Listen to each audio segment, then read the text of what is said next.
Hello and welcome to another episode of Munster Hunters, the only show that dares to shun millions of hours of original programming on various streaming networks to do a deep dive on a 60-year-old sitcom about a Frankenstein monster and his grotesque family.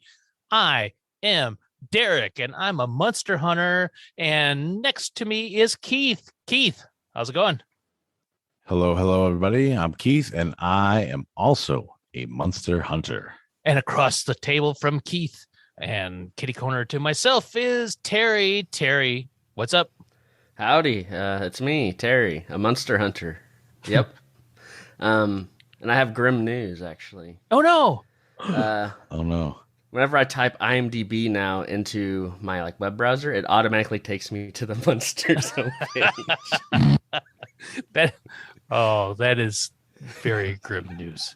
Keith, what do you get when you start typing into Google? What do you automatically get? For IMDb, I get either anything? Yeah. Let's find out. If you type the letter A, what comes up? Anchor. No. Okay. If you want to go past that, I also get the United States Network television schedule for Saturday mornings. United States Network television. What's that? USN? No, like all the networks back in the day, all their Saturday morning cartoon. Oh, I thought there was some weird station near you. No, it's a wiki fandom page. Oh, the United States Network television schedule. So it's not like Saturday Channel mornings. 98 in Atlanta is the United States Network. No. If I type in B, I get B Funky, which is an online photo imaging thing. And right under that is Bagatelle. I don't even know what that is. So a word I had to look up the other day. Oh, does it I didn't know what it was either. Bagatelle? No, actually, it doesn't. I mean, it's got a whole bunch of different meanings. I had to figure out which one it was. I had to look it up for something. But it means a trifle insubstantial thing. So we really don't have to talk about it. So the show is a Bagatelle. Mm-hmm. And in this Bagatelle... Potentially, yes.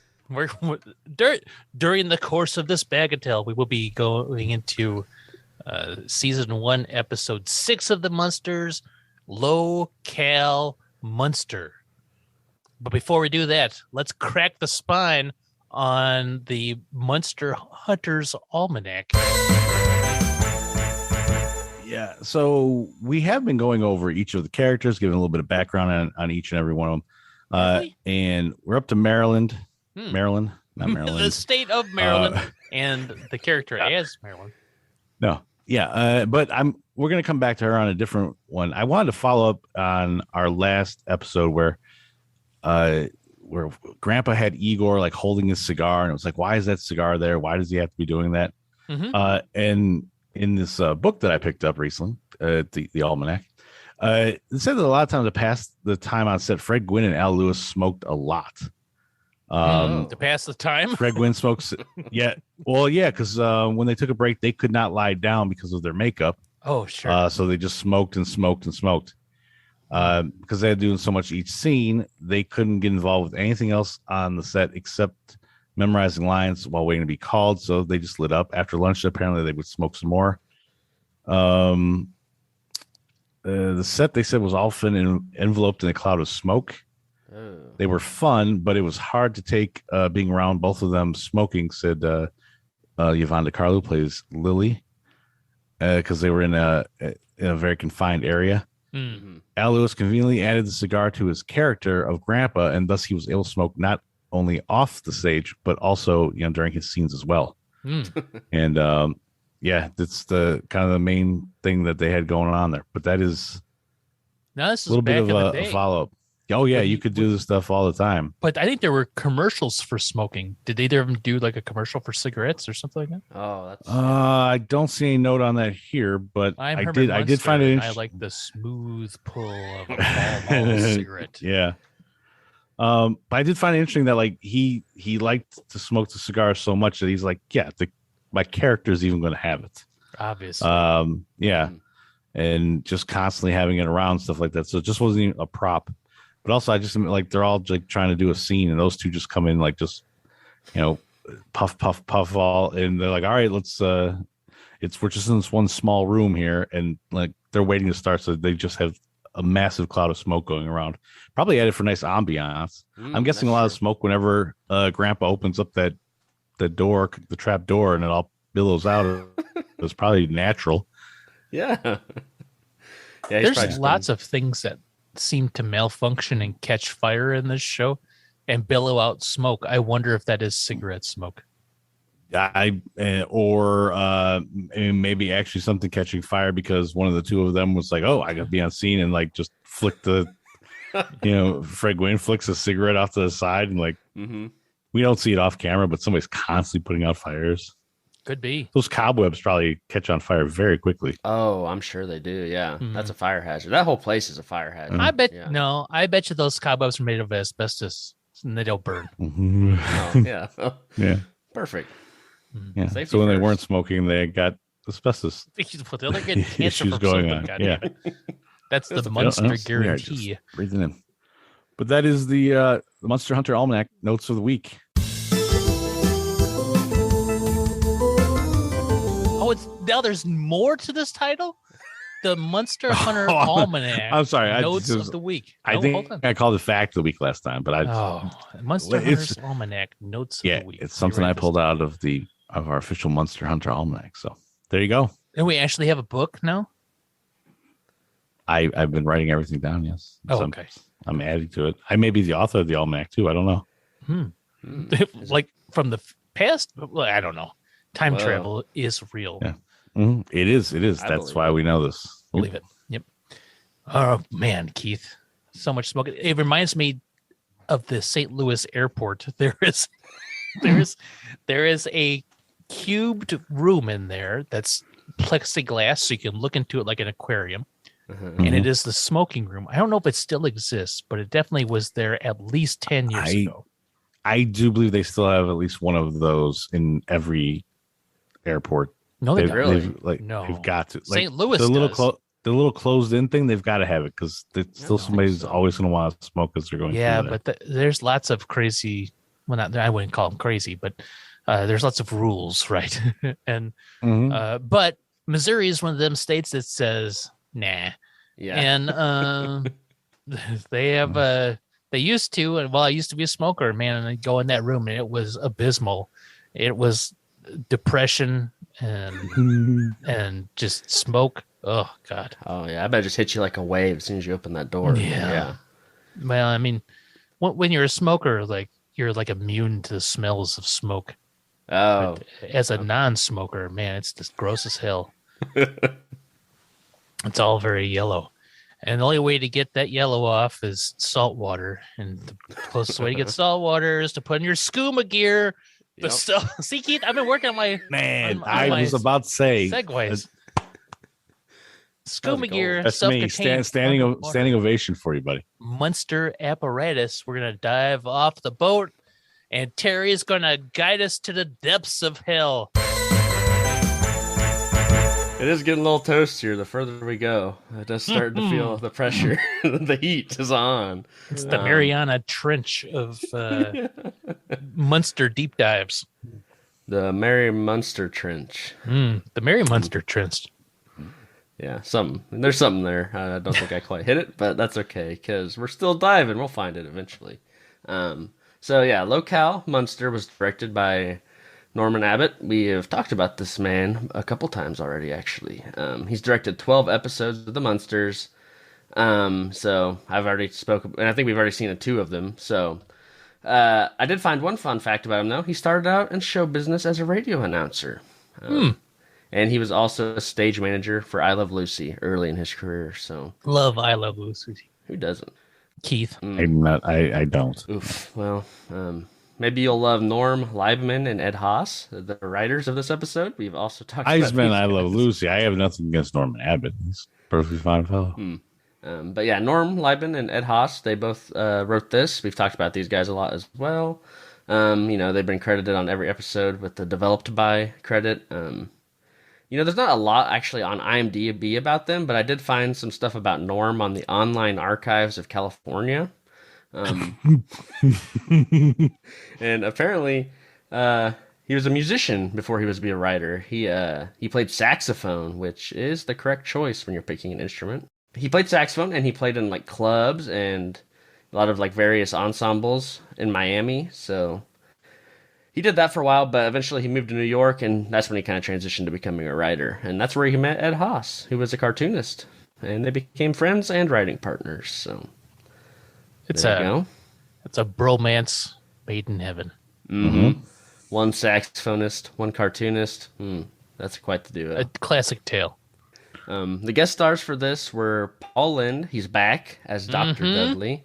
I know we're all very excited to see him return. Michael Jackson as the TV announcer. I would like Not to the- comment on no. I would like to comment on this guy though, because I was looking at his IMDb. There's not a ton to it. The Munsters, it says here's his first thing that he did, TV announcer.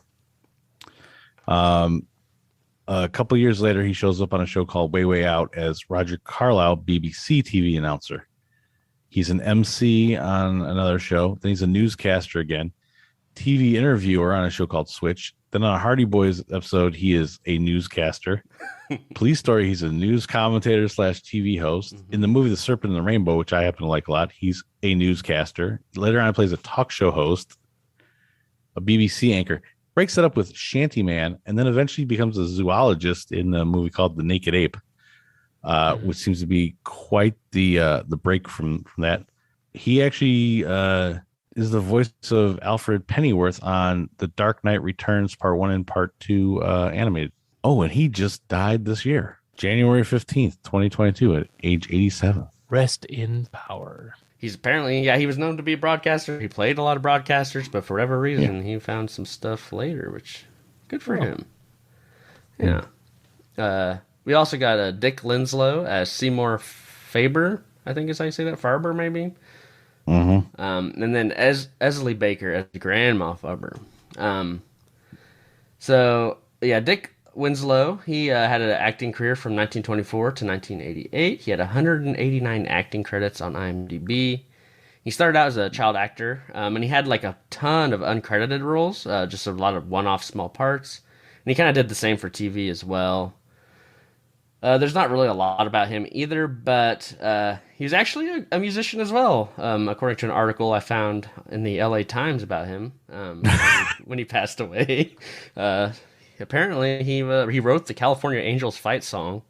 Do we know how that goes? I didn't. Fight, you angels, fight to victory.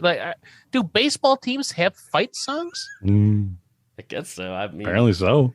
Yeah, maybe back in the day. And I know the Angels have the Rally Monkey, which is a video of a monkey.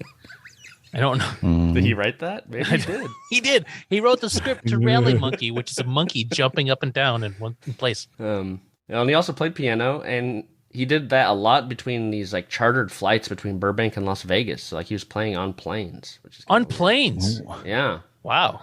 And he also did some one-man band performing at Walt Disney and at some private parties, and he did it for like TV commercials as well. That's the only kind of band that I recognize.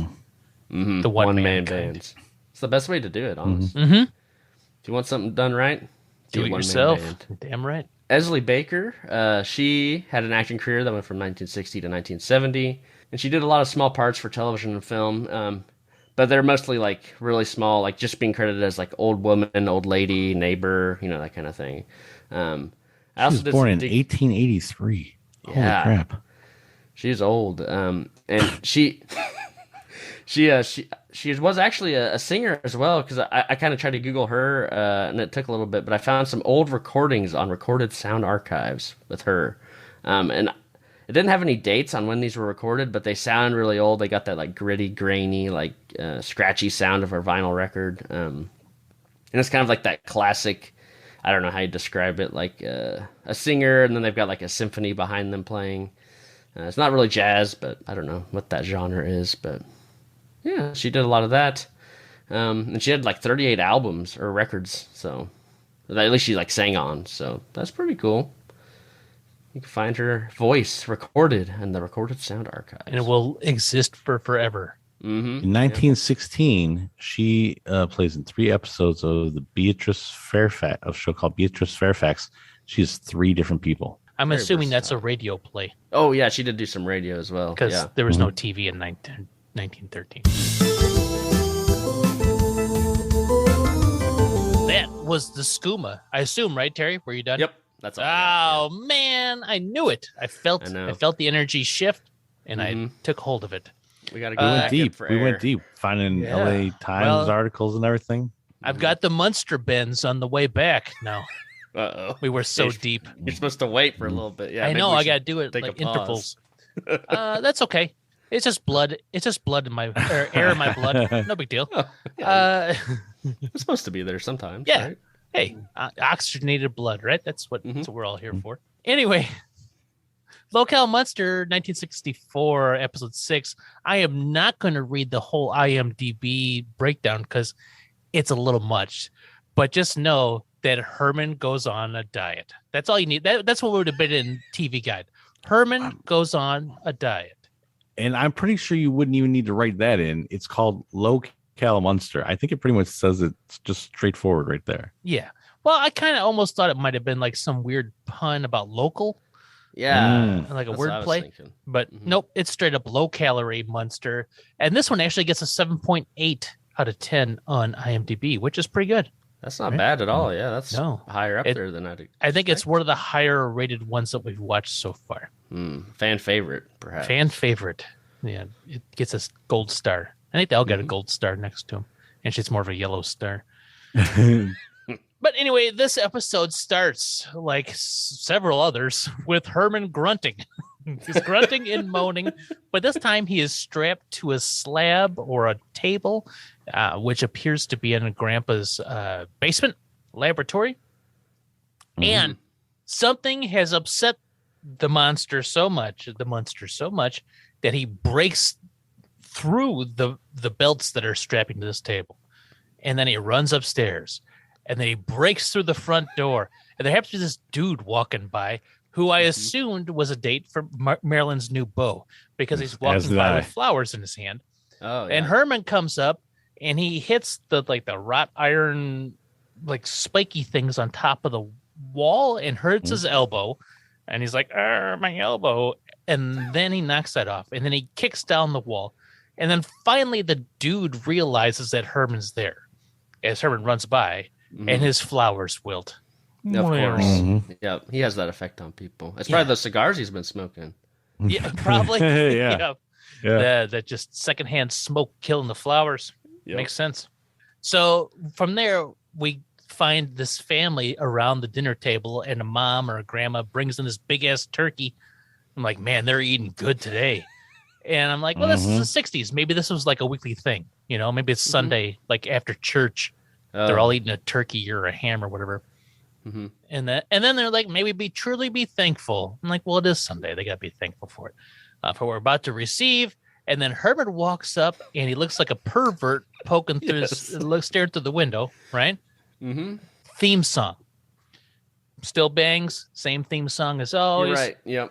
Yep. Now, I have a question here. Okay. Because every time I watch it and I've been trying to like look at and see if there's something, just pick out something that sticks out to me. But since the very beginning, it's always stuck out to me that like Grandpa goes to bite Lily's wrist. And so she's a vampire, which means technically she's dead already as well. I think it might be Interview with a Vampire where like that's how they kill off one of them or something like that, because they give him some blood that's already like dead. Like it's not fresh blood. It's in some vampire movie that happens. And so I started thinking to him, like, wow, if Grandpa actually bit her, would he like die because he got like already dead blood? Also, she never seems to try and bite anybody. Yeah, there's not like a strong indication that she's any sort of vampire, I feel like. Yeah, there's no indication that she's a vampire other than she flew Yeah. 6 inches off the ground in the first episode. Mhm. Yeah. But That's so I just that happened to stick out to me today when I was watching that. Yeah. Yeah, who knows? I mean, the Munsters lore could be completely different. Maybe vampire blood's the tastiest of them all. Like, Yeah. it's like the most powerful blood. I don't know. Power blood. Mm-hmm. That's what we're all here for. Oxygenated blood and power blood. Yep. I mean, I bet they'd like oxygenated blood. It's probably tastes a little different. Mm-hmm. So the theme song still bangs. Grandpa still tries to bite Lily. Lily says no. Grandpa goes, he shrugs. But the song's over and we come back and it says just a continuation of the cold open. The dad is going to carve the turkey. And he's like, hell yeah, who wants some turkey? And Herman, this is where Herman kicks in the door. Yeah. And the family screams. And then Herman starts to do voiceover. And Herman hears it. Right? Doesn't he? He kind of Yes. looks at the He screen looks, he's like, what? That's my voice from the future. And I found this to be believe. so weird because like usually if you're gonna have a voiceover thing, like it'll come back like multiple times. Never Like happens. over throughout an episode. No. And also, yes, he does very much stop and like, wait a minute, who's talking right now? Which is very interesting because we'll get to it later. Right? It's So- very Like, were they playing a disconcerting. speaker? Were they playing a speaker of him talking like during the scene, like when he walked in? Like did they or instead of adding it later? Maybe. I can't believe they did the trope of like the record scratch and going, I bet Yeah. you're wondering how we all got here. It is. But Uh, now think about it. It might have been the very first ever to do this. Oh, it was. And Herman says, the tall, dark, handsome looking fellow is me. No shit. No shit. We know, dude. We're You're 6 Herman. episodes deep. We know it's you. Yeah. And And then also he's at like, this point, he's the only person on the screen that we're actually seeing. So Yep. we know who he's talking about. mhm. So he's like, let me tell you how it all started 10 days ago. And you're like, God. oh. And it has to do with a reunion with his old army outfit. And then we get a literal flashback, like the Wayne's World style. Yeah. Squiggly lines, crossfade, and Herman and the family are there. And Herman's trying to put on an outfit, and he's pissed because it doesn't fit, and it's his old army uniform. This is a revelation. Herman is a Now- vet. It was in the army. He was in This the war. is, and it says Yep. it's like he says they haven't met for about 20 years. 20 years. Yep. So First time in 20 years. we're talking like we're talking like World War II, Well, Mhm. WW2. Yep. and so because at some point later on he does mention Fort Bragg. So I'm like, because I was wondering like, well, I guess what army was he in? But like, so he's been in America this whole time. Also, Yeah. the U.S. government is employing a Frankenstein monster. Like, what else did we have going on? I know. See, this is very Hellboyish, right? This So is. in World War II, um, the United States Army or had a like with Frankenstein monster. the Howling Commandos, Nick Fury and the Howling Commandos type thing. Mhm. When he's got Like, all those literally. monsters that he rolls out with. Yeah, Yeah. it's my mind was blown when this happened. I'm like, wait a minute, Here's the thing. this isn't going to be like how he died or anything. It's just this is part of the lore now. Is that we have Frankenstein monsters fighting in the U.S. Army.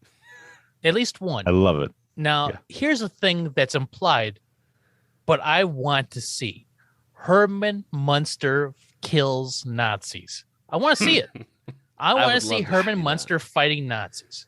That's it. That's a great premise right there. Like that, I would love a show just about like a Frankenstein's monster versus the Nazis. That would be great. Yeah. That would be awesome. Not well. Also, isn't there something like the Nazis have Wolfmen or something like that? So you would have him versus some Wolfmen. Yeah.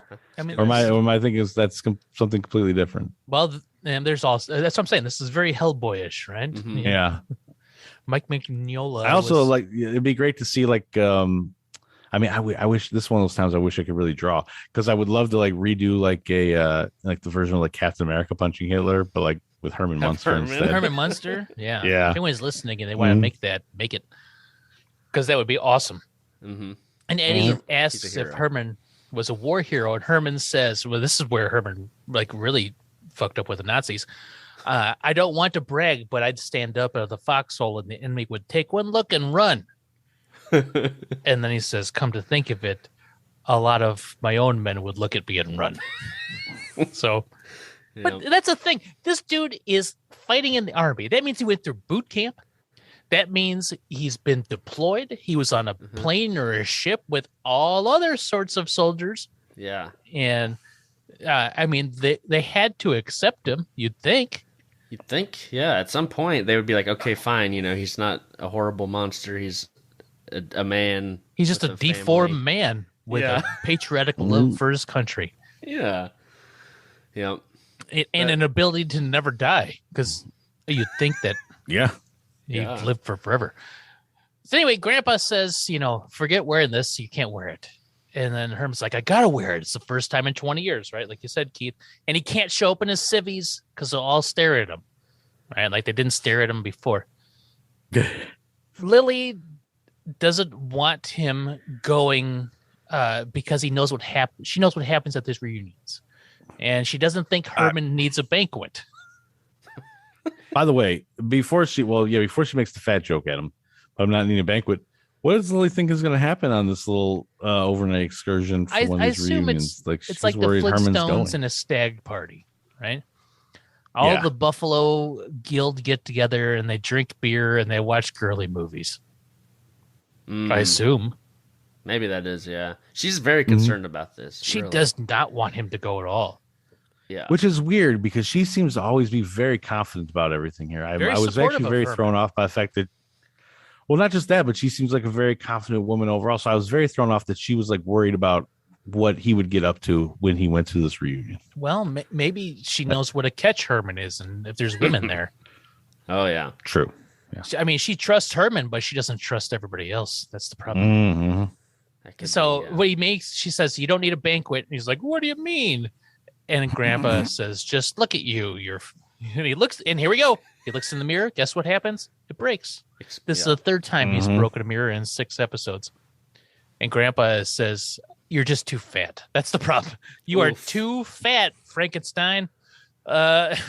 Which would be the good album title. You're too fat, Frankenstein. Too fat, Frankenstein. I like that. Yeah. So Herman is pissed. And even Marilyn won't say he's not fat.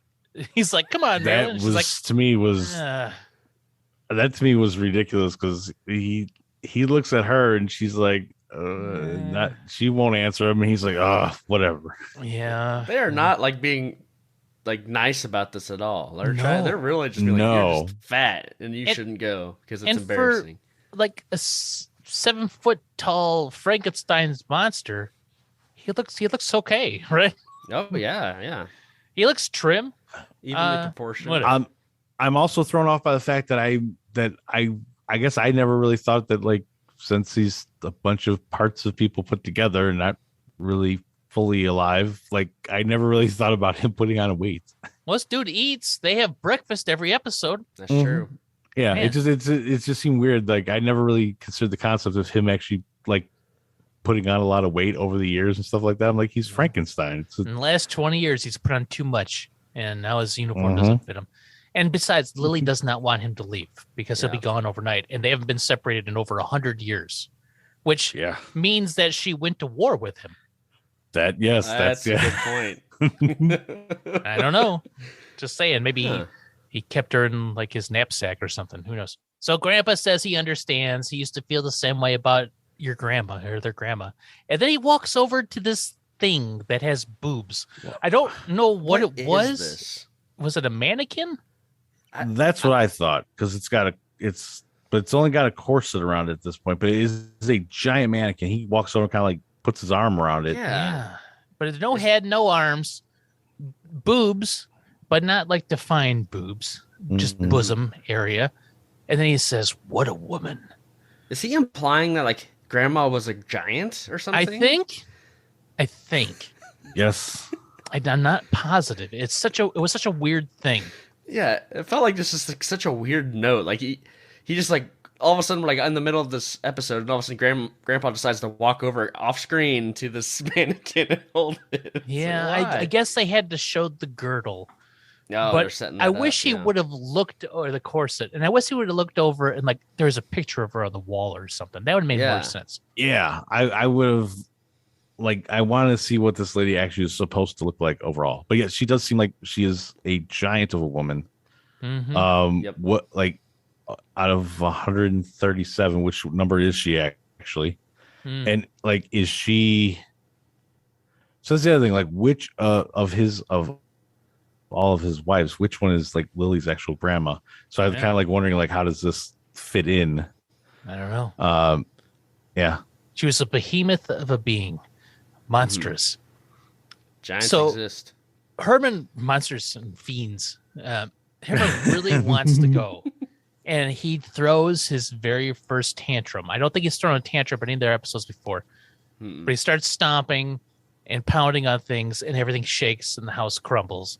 I think this is a very Herman thing, Mm-hmm. and I think Yeah. it happens quite a bit. Because as soon as it happened, I was like, "Nah, I know what's hit. I know this." Seems like they like. I think we've seen him hit his hand, like put his hand down like once, and like things will shake a little bit. But this is like his first all out, like he's like repeated stomping and stuff Yeah. like that. Yeah, like one time he was laughing and like slapping the table or something like that. Yeah. Everything. So he throws a tantrum, and Lily's like, "Fine, you can go if," and then here it comes, right? Here comes the gamble. If you can lose enough weight to fit into your uniform.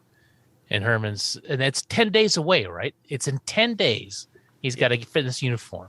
And Herman says, "Well, I'll just stop eating," which makes sense. You're a collection of body parts from dead people. You can probably stop eating and be fine. Yeah. And Lily says, "No, you have to go to the doctor." And I'm like, "Oh, the doctor." And get a sensible diet. Mhm. She doesn't want a sick corpse. Because you know why? He's a Frankenstein's monster. If you haven't caught on to that yet, everybody, Herman Munster is a Frankenstein's monster, which is a corpse. And He's anyway. literally a corpse, but So now, as Several we corpses. go to the doctor's office, I thought after we get to this, because the doctor goes, "So what are my appointments today?" And I'm like, "Oh, I wrote this down. Same stupid fucking doctor." That's what I wrote down. Dr. Dudley, he's back. And he says 9 a.m. Herman Munster. It's a new patient. Something about a diet. And then I thought this episode was made or written at least before the other episode. Yes. Yeah. Had to be. Yeah. Because there's no continuity. Yeah, he should like recognize this or The something. name, right? Yeah. Mm-hmm. Plus, in the previous episode, there's a whole reference of like what happened last time he saw the doctor and all this other stuff. But the dog, right? Yeah. Right. And also I think like passing out or something because he's like, Mhm. oh, what? Oh, I do He'll that, be yeah. fine. Oh, that's right. That's Yeah. right. Wow, that's Mhm. nuts. I can't. Yeah, there's a why whole would bunch they of do references to it before. That's in that's in The the one with the Baby where they Frankenstein think, episode. Yeah, Baby the Frankenstein, Baby Frankenstein episode, yeah. Yeah. which is still my favorite episode. that? Yep. Anyway, best episode. he takes off his glasses and he asks the nurse to take the glasses to the optometrist down the hall because the lens keeps popping out. And he said he'll be fine. It's just something about a diet, right? Yep. No big deal. This Herman Munster, NBD. Don't need glasses for it. So she takes the glasses and runs in, and then he runs into his own desk in his office, which he should know where it's at. Yep. Now remember this. He runs into his desk without his glasses. And then he thinks a skeleton hanging behind his desk is a mirror because of course it is. So he's like, he's messing with his hair, looking at a skeleton. Rubs his teeth. Yep, rubs his teeth. The classic, do I have spinach in my teeth at 9 a.m.? So then Herman opens the door and comes in and says, "There's nobody out front." So I just tell myself, I have an appointment, blah, blah, blah. And then we get the POV of the doctor. It's all fuzzy as Herman walks in. We're like, well, this doctor can't see shit. And here comes Herman. And here we go. Herman has hairy ass hands again. Again. And the back. doctor mentions the doggy, but not, "Oh, yeah, you had a doggy before, or I know about your hairy ass hands." He is Nope. surprised about the hair, thinks it's a dog. He says, "Well, you have to leave the dog outside." so Herman could tell there's something wrong, right? Because the glasses aren't there. So he offers to leave until the glasses get back. And doctor says, no need. It's just a routine physical. I can do this blindfolded. Is that what he said? I can do this blindfolded. Yeah. Clearly, he might as well do it blindfolded because he can't see. Yeah. So Herman sits in a chair, and then the doctor goes across the room for no reason, sits in another chair, turns and talks to the medicine cabinet. Yep. He thinks the cabinet's Herman. Yes. By the way, I know we're only a handful of episodes in. This is my favorite character, like guest character. The problem is, if Herman weren't a stupid dummy, then the doctor makes sense, right? If the Munsters are normal and the rest of the world is crazy, cool, it works. But the Munsters are fucking crazy, and they demonstrate craziness regularly. So everyone else has to be normal. You can't have it. You can't have both ways. Anywho, Herman's like, he's over there, and then the doctor figures it out finally that he's not talking to Herman. So he comes over now and asks Herman if he's ever had measles, chickenpox, mumps, headaches, something or blah, blah, blah. And Herman says, no, just the Black Plague. Because Herman is very old and made up of dead people, whatever. And the doctor thinks this is hysterical. Yeah, he's like, oh, you're a comedian. Ha, ha, ha, ha.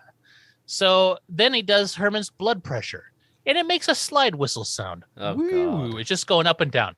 Mm-hmm. Blood pressure, wacko, right? Mm-hmm. And then he says, that's what I get for buying this from my brother-in-law. So his brother-in-law sells shady secondhand medical appliance equipment. Mm-hmm. Fair enough. And then the doctor asks if he has his gallbladder, appendix, tonsils removed. And no, not since they were first put in. And the doctor thinks he's a real comedian. I think Because the doctor hasn't figured out that he's a Frankenstein's monster. Nope, doctor has no idea. Well, why would he? But particularly now, because Herman's temperature is 62.8, which is quite cold, which is below room temperature, right? Yep. But it's high for Herman. He just gets that hot when he's nervous, right? Yeah. Yeah. Yeah. He says it's a fever from being nervous. Yeah. Oh, pardon me, doctor. I got a fever from being nervous. So the doctor goes over to check the pulse. And then Herman says he needs to get the dog. I told you to get the dog out of here. And Herman says that's his hand. The doctor asks if he was born like that. And then here we go. No, but someone else was. And I'll forever be grateful. Not everyone will lend you a hand. Right? Boy. Or will give you a hand when you need one. That made me groan. Yeah, oh God, yeah. But I think I do believe it had the canned audience laughing like crazy. Mm-hmm. Hilarious. Doctor calls him a comedian.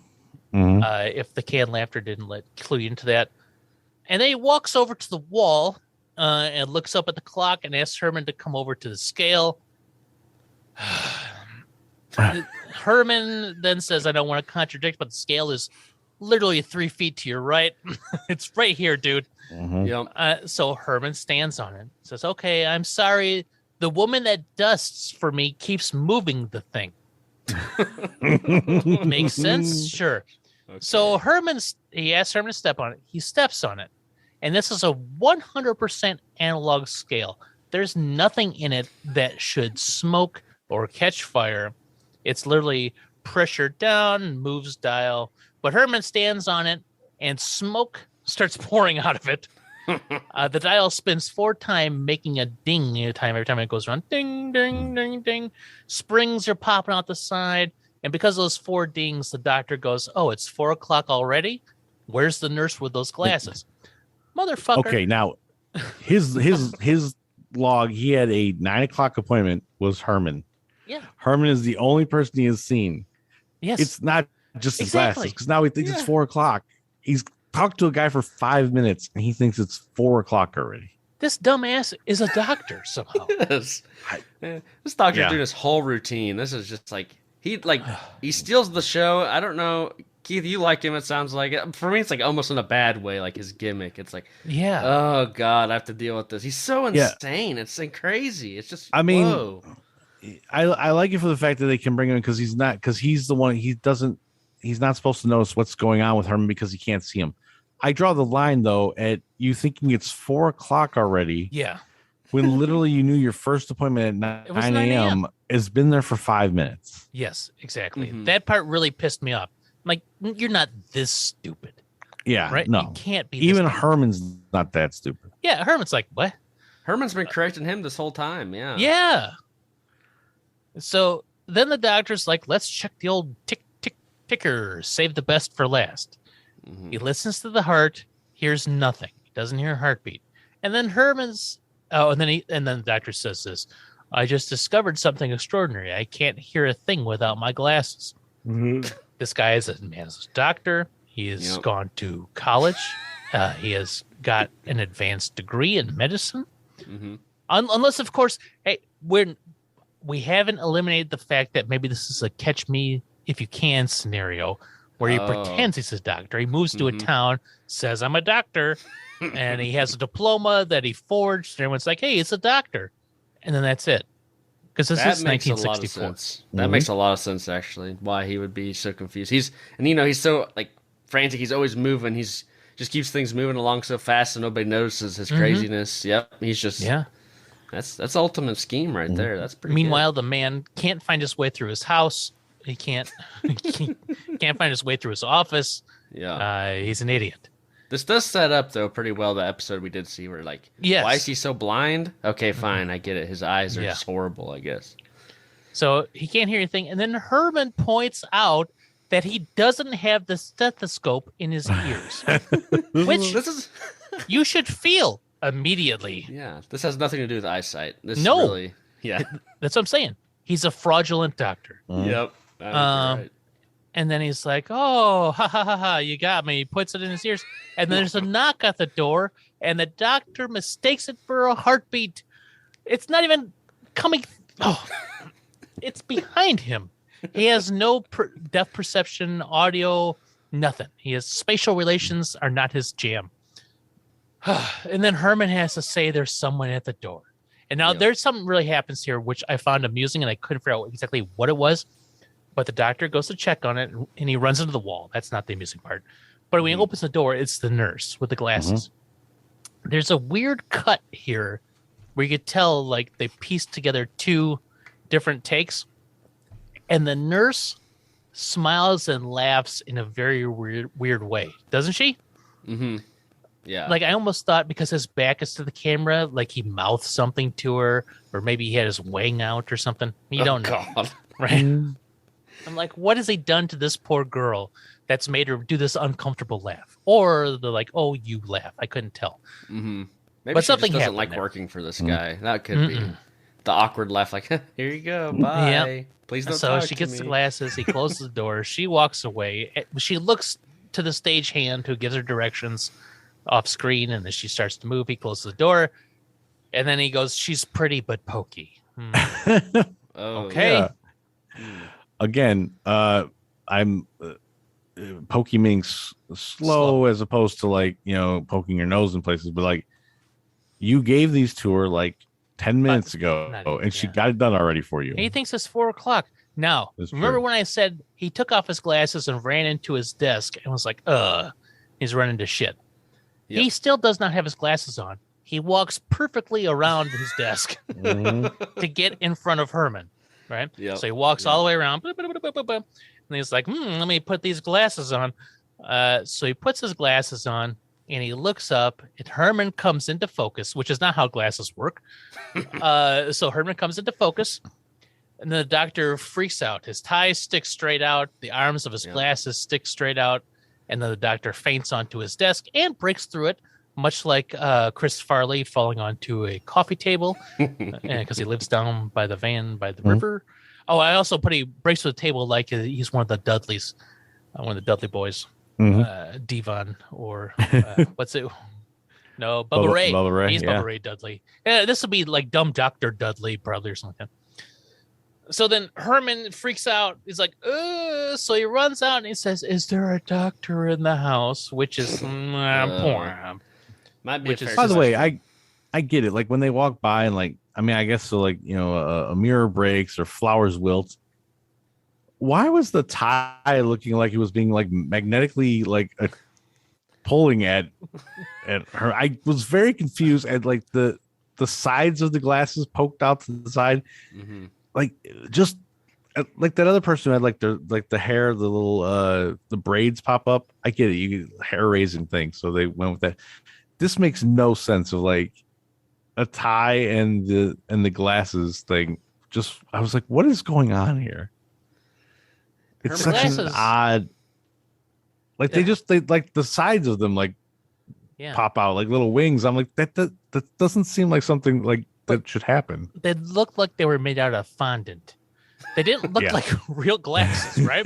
Like you put on glasses, like dramatically different after if they bent. Yeah, they're like paper mache glasses, maybe. You know what would have been funny is if like when he came into focus, if they would have cracked again because he saw Herman. Yes, that's a good idea. That makes sense. That would have been funny. And instead, we don't get that. We get him. By the way, whatever that desk is, such a terrible construction. He goes, it's clearly like a different desk as well. Yeah, like a new desk appeared and he broke through it. I'm starting to think that maybe Herman, like his sheer unnatural presence, like can warp reality as we know it on certain occasions. And that's why like, flowers wilt or like material begins to warp and change. Desks become. He sat next to that original desk long enough that it just it turned into cardboard. Yeah. So then we cut back, and Herman is opening a letter. So this has been some undetermined amount of time since going to the doctor in this scene, because he calls in Grandpa and Lily because the doctor has sent a letter with the exam results. Assuming the doctor woke up, was able to compose himself and write this letter and mail it that afternoon, he wouldn't get it for another day or two, right?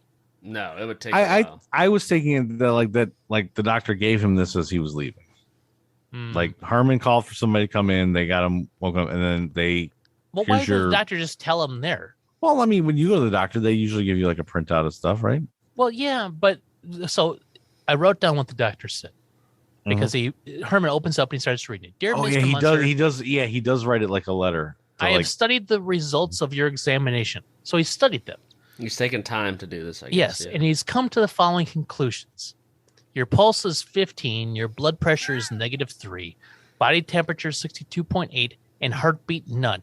Which Grandpa, giddy as fuck, he's like, so far so good, right? Yeah, he loves like, yeah. He's got a big shit-eating grin. And then, so Herman continues, it's my duty as a physician to inform you if you don't get on the enclosed diet and lose 100 pounds, you'll be dead in a week. Yeah. Just a week. I feel like he should already be dead. Like, right? I'm no doctor, but no heartbeat. That's what I'm saying. Yeah. This isn't a real doctor. He is Leonardo DiCaprio outrunning Tom Hanks. That's what this is. And Lily looks very concerned. Oh no, dead in a week. Herman realizes he can't go to the reunion if he's dead, but the reunion's in 10 days. So maybe this came via courier because it was a 9 a.m. appointment. Who knows? But Grandpa's like, I can't go if I'm dead. And Grandpa's like, it's never stopped me from going anywhere. So he is a dead man. So in addition to the the ever-growing number of Frankenstein's monster references, you get the ever-growing he's a vampire. He's actually dead. It's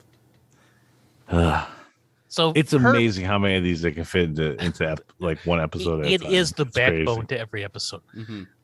Herman vows to lose 100 pounds and go to the reunion, even if it kills him. The stakes have never been higher. No, stakes are. These are the ultimate stakes. Well, because he's going to die if he doesn't lose the 100 pounds either. Nope. Either way. So now he's a dead man walking. Yeah. Oh man. It would have been a much better name for the episode. Dead man walking. Yeah. Because you know why? Because he's a Frankenstein's monster. Dead monster walking. Well, if this came out after the Green Mile, then yes, it would probably have named that. But the phrase wasn't part of the everyday lexicon, I don't think. Oh yeah, you're probably right. So Grandpa, we cut to the Grandpa reading the paper. Standard affair. I did not read the paper, so maybe that's why the laugh track was laughing. but the laugh track was laughing at Grandpa reading the paper. I didn't even notice it. Yeah, I just kind of was. I guess the laugh tracks at this point have kind of like phased out of my brain. But for me, the exciting thing is they're at a new table. They're at a different table in the house. I'm assuming the dining room table. They usually eat breakfast at the kitchen table because this is lunch.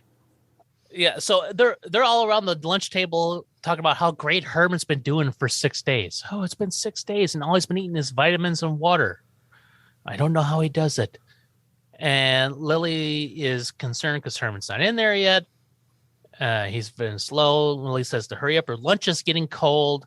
Marilyn doesn't think he'd last this long. Herman struts in, and he's looking good. He's like, oh, yeah. He says it looks delicious. He gives Lily a kiss. And Herman sits down. He's got that little domed cover over his plate, right? Indicating fancy meals coming. Yep. Sits down. He says it looks great before he sits down. It's maybe the spread looks great because she's got a lot of fucking food there, right? I think. So he sits down. Yeah, I guess so. Yeah. Puts on a napkin and says, "What do we have here?" Lifts the lid, and on his plate's a glass of water, tiny glass of water, and a vitamin. And Herman's like, "Oh, a B12 even. Oh, Lily, you shouldn't have gone through the trouble." And Lily can feel the sarcasm. She is not happy about this. No. And then Herman puts some salt and pepper on it. He tries to cut it with a butter knife. No go. Finally dips it in some water, eats it with his hairy hand. He's got hairy hands here. Yeah. So they tried to have some continuity. And then Grandpa's like, "Oh, I didn't know you could get indigestion from a vitamin." And it's like a weird statement. He burps after he finishes. Oh, he burps. Yeah. Oh, yeah. And Herman asks, "Does anyone have a toothpick?" And Liz like, "That's it. Enough. You win. Go to the reunion and don't wear your uniform. Just eat something." And Herman's like, "No way. It's a matter of principle." He says that for the first time here. And he says, "It's only 4 more days." Grandpa teases Herman with some food on a fork and says, "You'll never make it." He's like waving food in front of him. Yeah, Grandpa's suddenly become like the devil on Herman's shoulder for some reason. Being a bit of a dick here. You think he'd be supportive, but he's not. Yeah, and Lily is like throughout this whole episode, she is thoroughly annoyed with the fact that he is actually gonna like really try to go to this thing that she doesn't want him to go to. Yeah. And also, it was an M&M that he ate. I clearly looked like an M&M on the plate. Maybe. Could be, yeah. It took him like a long time to eat that thing. Now, he was milking that scene. If you've only had vitamins and water for the last 6 days, you would savor every little bit of that. That's true. Just nibble it. Yeah. So Herman is sneaking around in the dark with a candle. His stomach growls, blah, blah, blah, makes some terrible noises. He sneaks down to the kitchen and finds a giant salami in the fridge. And then he plops down on the floor because he can't make it to the table. He's got salami and he's starving. And I said he sits on the floor to eat it like drunken David Hasselhoff with a burger. So he's getting ready to eat this salami. Oh yeah. But Grandpa is hanging upside down behind a curtain for some reason and catches Herman. Herman's like, "Why are you hanging around down here?" And the real question is, "Why are you down here?" And Herman says, "Because I thought I heard a burglar. Never mind this giant salami." Yeah. So Grandpa busts him, grabs the salami, and Grandpa's like, "Listen to my advice about the diet." Herman says, "No, it's only a few more days to the reunion." Grandpa says, "Eat something." And Herman says, "No, it's a principle." He says it again. Oh, yeah. "It's the principle of it." And Grandpa's like, "You'll never make it." And the stomach growls, and Grandpa tells him to shut that thing up. He's trying to get some sleep. Herman gets up, slams the fridge, and then blows a bunch of dust off the top of the fridge. All right. It's going to blow the candle out. Oh, is that what it is? Blows the candle completely off the thing. Oh. And all the dust that's on top of it as well. The mighty blow of a Frankenstein's monster. Mm-hmm. Also, in this scene, he's surprised that Grandpa's there. But when he's coming through and sneaking through, like when he gets to like the little doorway that's kind of covered over by a sheet, he like does like a really weird like move to get around it with like, "Oh, hope nobody knows." It's like, I don't know if he's trying to like avoid like maybe a creaky piece of wood that he could have stepped on, but he like does this like weird like thing to get by it. And I'm like, that was so odd. Oh, well, yeah, because Grandpa's sleeping right behind there. Mm-hmm. Yeah. Yeah. I Like thought it was a piece of like a loaf of bread, Oh, like a large baguette type thing, and not a piece of salami. But that makes a lot more sense. I thought it was a salami he grabbed out of the fridge or a sausage. Since he took it out of the refrigerator, not being bread probably made much more sense. Yeah.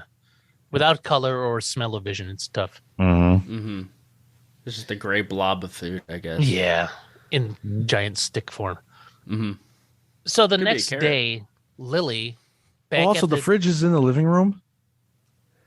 I don't know. Is it? That looked like the living room to me. Again, that he went through. Yeah. And there's a curtain. There's weird curtains hanging all over for no reason. Mm-hmm. I don't know. But anyway, the next day, Lily is making breakfast at the kitchen table. We're back to the kitchen. A ton of food. Bacon and pancakes. And then Herman is there, and Marilyn says, "You have to eat something, Uncle Herman." And Herman says, "It's his last day, and he'll have his vitamins and water." And he's like, "I'm going to make it." Grandpa says, "He'll never make it. He'll never get the will. Whatever. Before the end of the day, he won't make it through the end of the day." That's all Grandpa's saying. And then Eddie says, "Can he have Herman's drumstick at dinner?" And Herman is intrigued. "Drumstick, you say?" Mm-hmm. He says, "Yeah. You dumb shit. Today's Thanksgiving." And then Herman is like, "Thanksgiving? What? Like, how does he not know it is Thanksgiving?" How did nobody else mention it to him? It's never been brought up. Yeah. Like, this is a surprise to me as well. Wait, you're not going to eat through Thanksgiving? Yeah, that's why when no one says it's Thanksgiving, that's why I assumed the family at the beginning was just having a big dinner, which people do. Yeah, and that's the thing. So this is the writers were like, "Oh, if we throw a giant turkey out there, people will assume it's Thanksgiving automatically." Yeah, but not if we don't say Thanksgiving until the big reveal. Mm-hmm. And Herman is stunned to learn that 1, it's November, and 2, it's a Thursday, and 3, it's Thanksgiving. So no idea any of these things were happening. Not only is tomorrow his reunion, the day after Thanksgiving, like that was never brought up. Like, oh, it's November 28th. Oh, it's the day after Thanksgiving. Never brought up once. All the guys are getting together because their wives are out Black Friday shopping. Yeah, they're skipping on Black Friday shopping to get together for the army, old army pals. And then so Grandpa starts going, "Oh, yeah, Thanksgiving? There's turkey and mashed potatoes." And Herman's love this part. "Oh." And he's just listing off all these things and olives and spicy stuffing and like all this stuff. And it's like, man. And then he's like, "And pumpkin pie." And Herman blows it. He can't handle it anymore. He faints. It's just too much. And Lily says, "Well, I'm going to call the doctor. Are you okay, pussycat? I don't know why Grandpa's being so mean. I don't know. There's just like no motivation besides him just being evil for this episode. He's being straight up vampire evil. Maybe he should be like, "I don't like how he's messing with, my daughter or whatever, or my granddaughter." Yeah. So I'm like, just give him some motivation, because all I know is like he just wants to be mean this episode, I guess. But nobody sticks up for Herman. No. Nobody. They call him fat at the beginning, and he tries to get a diet, and nobody supports the diet even after they called him fat. It's Yeah. You guys told me to lose weight. Then you told me to go see a doctor who then confirmed I need to lose weight. I'm losing weight, and you guys are still being asses to me. Yeah. If I don't lose 100 pounds, I'll be dead. Yeah. And they don't help him. They mock him. And no one up until this point mentioned it was Thanksgiving. And not even directly, but I'll have his drumstick, which intrigued Herman. Like, why would we have drumsticks? We only have drumsticks one day of the year. Well, today's Thanksgiving, dumbo. So anyway, we cut to the Grandpa is leading in the doctor, who has his glasses on. He's with Grandpa, who later calls a tall penguin in another episode. And Lily, the house is gross. It's filled with dirt and webs. So the doctor is in with his glasses, doesn't find the dirty house a problem, Grandpa Lily a problem, nothing good. Says he didn't like the looks of Herman when he was in last week, or his doggy either. A little on the mangy side. And Liz was like, I don't know what the hell you're talking about. But just examine him, right? Right. So he sees Herman again, right? Mhm. With glasses on. Doesn't freak out. No. Says no reaction. pulse, no heartbeat. I enjoyed this part. He picks up the blanket and puts it over his face like Herman is dead. I did like that. Time to call the coroner. Don't even have to call the coroner. Just get this corpse out of here. But just a fainting spell, Derek. Yeah. And because the doctor's like, you called me too late. And he's like, oh, it's just a fainting spell. And Grandpa says he's had 9 or 10 of them over the last 100 years. Doctor doesn't stop to consider it at all. The doctor does not. 100 years. What are you talking about? Like, doesn't even think this is exaggeration. Yep. They're a house full of comedians. So here's the form that I need to fill out for the authorities. Can you help me out here? And then they'll get out of their hair. Like, I want to leave you guys alone. I just told you have a dead husband, but I got to fill out the paperwork. First, was he a resident of the country over 6 months? Of course. Did he serve in the armed forces? Yes. How many years? 3 years. 3 years. And then Herman corrects him and says 4 years. And then the doctor goes 4 years. And he goes, what was that?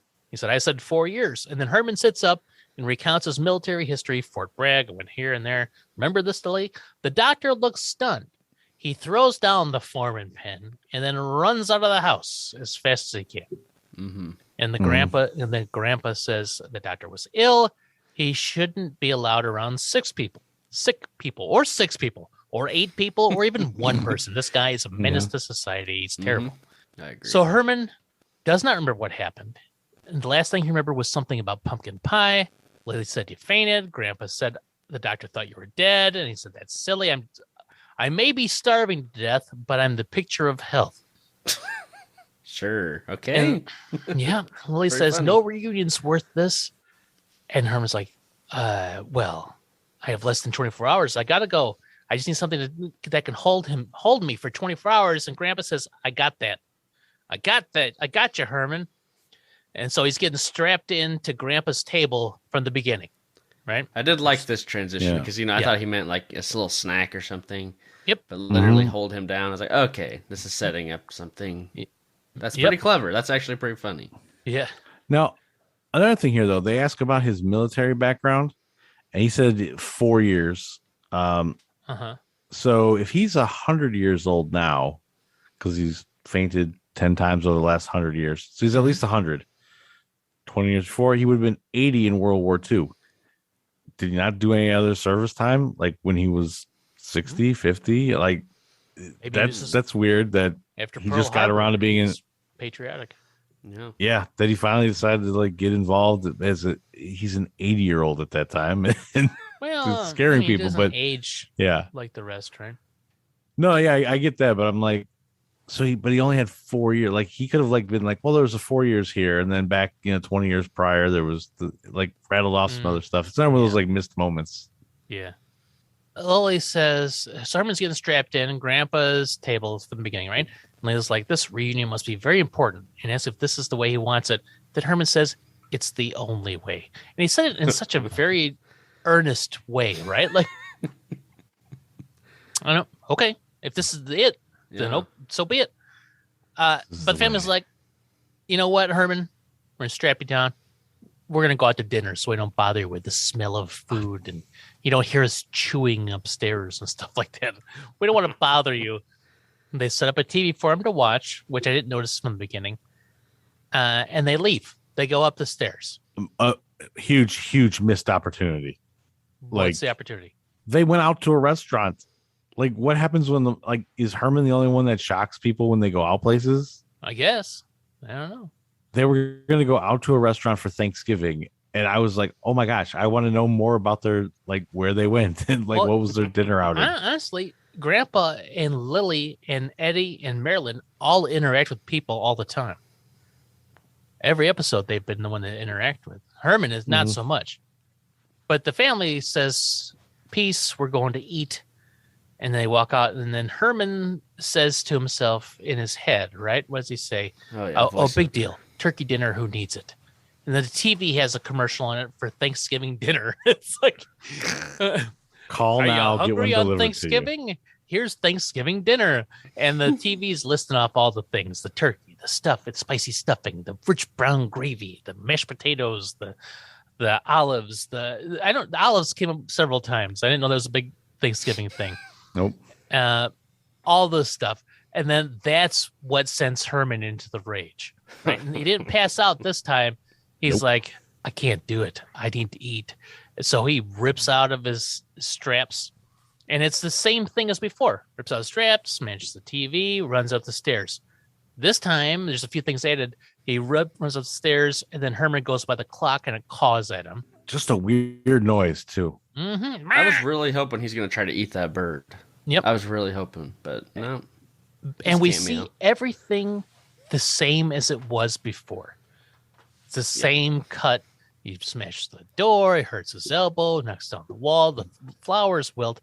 But this time the guy outside is freaked out and he climbs a tree. He's like, oh, and he climbs a tree. Family, still excited for dinner. Herman, still horny through the window. And I noticed he's got hairy hands here too. Yeah. And so keeping it consistent this episode. Yeah, so he busts in like before, and then he just starts eating. It's like, oh, turkey, mashed potatoes, and he's announcing everything he's eating, right? And the family is just like staring confused. First they were terrified. Now they almost feel pity for him. This is truly a desperate man. Yeah, he's so crazed. He's just like, oh, this is so good. Stuffing, gravy, delicious. He's like, where's the cranberry sauce? Can you pass the cranberry sauce? What's the recipe for the stuffing? Oh yeah, give my so wife. Pass on to Lily. Yeah, give me the cranberry sauce. Give me the cranberry. Then he starts pounding on the table. I want cranberry sauce. He's like throwing a childlike tantrum to get cranberry sauce. He's shaking the entire house. Yeah, like he wants it so bad. Yeah, and then we come to the wrap up. The Gramps coming on the trap door with smoke. Lily and Marilyn are sitting on the couch. Where's Herman? Oh, she's knitting spider webs. Yeah, they're knitting. Marilyn's doing whatever. Where's Herman? He's up in the attic trying on his uniform. Grandpa laughs, says he'll never fit in it after the way he ate last night. And then Lily's like, well, it's a good thing they didn't call the police. And she's very understanding. That's a good point. And she said, oh, her husband becomes a real monster and a regular fiend when he goes on a diet. Classic. He even took a doggy bag of all the cranberry sauce. Yeah, it was like, not only did he eat the entire dinner, he took a doggy bag of the cranberry sauce. And then here comes Herman, and he's wearing his uniform, and he's got his little army hat tilted to the side. He's the boogie woogie bugle boy from Company B. The family, shocked. They're like, wow, Herman, you look great. And he says he looks great. Lily gets up and says, there's certainly something about a soldier. Oh, yeah. Lily is clearly turned on at this point. So she gets up and she hugs Herman, and she says she never thought she'd be saying goodbye to him again. But what? There's something underneath his outfit, underneath his coat. What's this? And Herman's like, oh, it's just my ribs. And Lily can't resist, can't let it go. She knows something's up, but instead of just saying, okay, she has to rip open his coat, and there's Herman. And Grandpa's like, it's Grandma's corset. Yep, it's a girdle. Well, Herman's like, no, it's a bulletproof vest. And then Grandpa's like, oh, it's Grandma's old corset. And then, of course, there's the button. Here it comes. Ready? Herman goes, that cranberry sauce sure puts on the weight.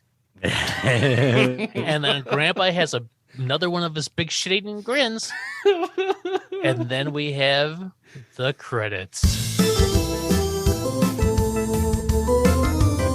Man, this show consistently saves the biggest laugh for the last line. Always.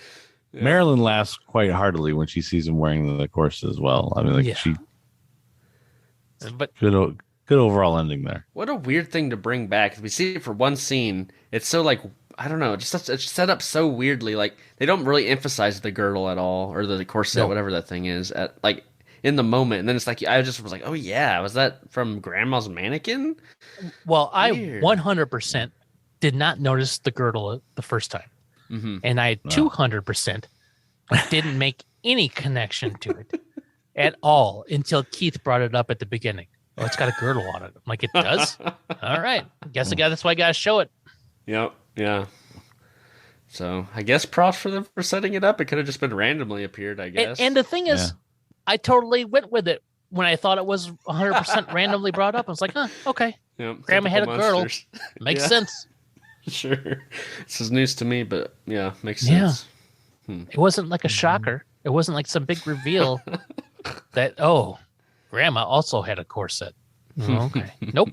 Didn't matter. Yep. And that was season 1, episode 6, Low-Cal Munster. What did you gentlemen think of Low-Cal Munster? I liked certain parts of it. Like, yes, the doctor's nutty, but so far he's been like the most entertaining of the side characters they brought in. Also, I like this whole concept about the fact that the U.S. Army had a Frankenstein monster. Who knows what else we had, but like that's now like a weird extended universe canon going on here with the Munsters. Mm-hmm. I like that. Yep. Yeah. What about you, Terry? Yeah. I mean, that part's cool. I like learning more about Herman's outside life because I feel like he's the guy everybody freaks out about the most. So it's always interesting when we actually get to learn more about what he does during the day. And he has friends in the army that he wants to go visit. Yeah. This is and all they very invited intriguing. him too. Yeah, they like him, it seems, or maybe they just feel obligated. I don't know. They could have 100% not invited him, right? Yeah, exactly. Yeah, and see, now this would be a great episode premise to just see Herman hanging out at the army thing and interacting with him. That would have been pretty awesome. I agree.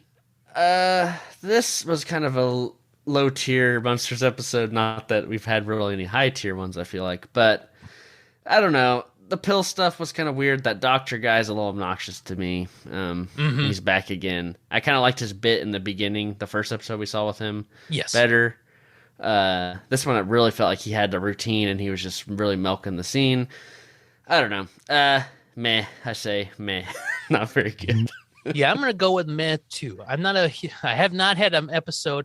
I have had a few moments that I've really enjoyed, but not an episode all in all that's made me laugh. I do like the idea that he was so enraged, like a Frankenstein's monster, by the idea of Thanksgiving and not being able to eat it, that he was willing to, be a perv out a window. And nobody noticed him to the window either. Nobody said, there's a Frankenstein monster outside our window. No one knew. They are too busy checking out that that bird was nice, Yeah. man. Somebody made it. And I guarantee, because it was the time, somebody made all of that food. None of it was prop. Right? So somebody cooked that turkey and either cooked it on set and you could smell it, or they brought it in and you could smell it. Be like, man, that smells like good Thanksgiving. Just dipping into in the IMDb here, there's one guy on here gives us 8 out of 10. Actually gives a whole rundown of the whole thing, but then somebody else it says exploring silliness, and then it says warning spoilers, but there's nothing below talking about the episode at all. And then but they gave it a 9 out of 10. 9 out of 10. Wow. Yeah, that's a tough one. There's moments where I'm like, this is pretty good. This is clever, well, clever-ish, the Thanksgiving dinner. But the fact that he didn't know it was Thanksgiving really, I'm suspending disbelief, right? To say, hey, we have a Frankenstein's monster, a vampire wife, a kooky vampire grandpa, a wolf boy's son, and a Godzilla pet, and a crow. I'm willing to go with all of these things. Yeah. But the fact that they celebrate Thanksgiving, meaning Lily would have had to have gone and bought groceries, right? Yeah. Oh, she loves to cook, so yeah. Yeah. So for them to be American, because Thanksgiving is a very American holiday, and to not know that it's Thanksgiving, just really, as flipping a table like that. It's just like hey, can you get a rush job on a custom car for me? I need it tomorrow. I need 2 cars fused into one. Right? You know what I really think, Derek? That the realization that that nobody knew that it was Thanksgiving would have broke the babysitter. Yeah, that would have broke the babysitter. Babysitter would been like, "Who are you fucking people?" And then she'd be like, and pulled her hair out and ran out the door. Because you're right. Just like you, Derek. She was like, okay, fine. You're a Frankenstein's monster. Who cares? You're, vampire woman, vampire grandpa, wolf boy son. I can go with all of that. Yeah, but you know what we should do? Instead of saying, "Is this the episode that'll break the babysitter?" We should pick the moment in the episode that would have easily broken the babysitter. Because I think the babysitter, that might be, I think the babysitter, if they would have been there when Lily asked for the 48-hour custom car, babysitter would have been like, "Are you fucking crazy? What is your problem?" And that would have been the moment, just like this one. You didn't know today was Thanksgiving? Who are you people? And then nobody's even brought this up until now, the day of? Come on. That would have been the one that broke the babysitter. I like this as a premise. That's a good idea. I like that. What would break the babysitter this episode? Because she's been babysitting for a long time, and that first episode didn't do it. No. But hey, look, we're still less than 1/10 of the way through the entire series, so I think we can easily make that adjustment. Man, she's gonna break all the time. I guarantee. We're gonna have to have like a vote. Like which one of these three moments was the most egregious to break the babysitter? Oh, okay. Okay. So, if you're saying Thanksgiving, I think if she would have escorted Herman to the doctor, she would have broke when the guy's like, "Oh, 4:00 already." Yep. What is your problem? You're not a Munster, but you're associated. I'm out of here. I think she probably would have broke when she was hanging around the Munsters as they belittled Herman, made fun of him, how he was a fat man, and then when he tried to get better, they also were belittling him and dragging their feet along. I think she would have broken there, stood up for Herman, and said, "You know what? I'm not babysitting for you guys if this is how you treat your family," and she would have just walked out. Those all very valid, breakable moments. 100%.